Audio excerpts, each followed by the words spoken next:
I like how you can zoom in and do like a 3D and look at the city and everything.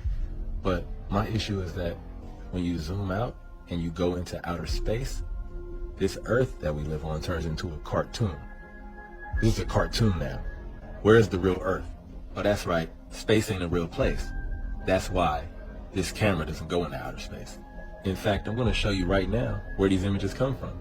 It's not that they wouldn't use the magical floating satellites if they could. It's that they don't physically exist, nor does the globe. They have been sending these up one at a time since it all began. I will allow them to explain it. It's also the genesis for NASA's newly developed super pressure balloon. The reason for super pressure balloon is they have absolutely stable altitude day night, and it doesn't matter how cold the atmosphere is. They are sealed.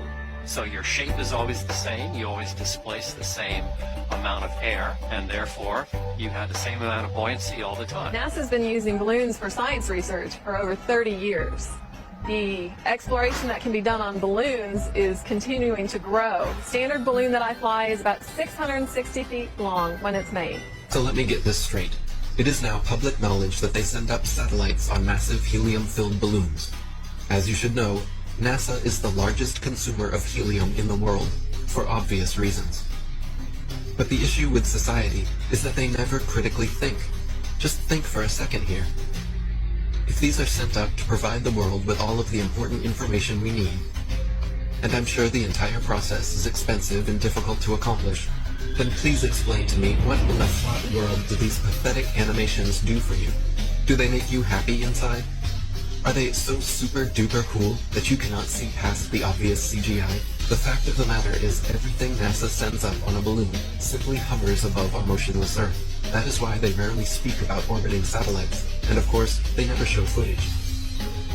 Here is some footage of a random evening with a man, the moon, and his Nikon P900. Notice anything floating up there? Get it, Bart. It's so bright out you can't see anything in the sky except the Fox satellite. No, Lise. And these satellites come crashing down.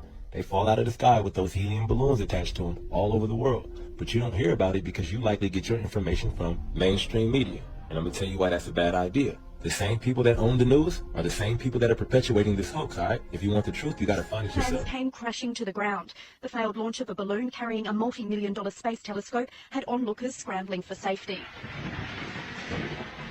Never know what's going to happen. This baby fell out of the sky and landed in our yard. It's never boring on the Welke farm.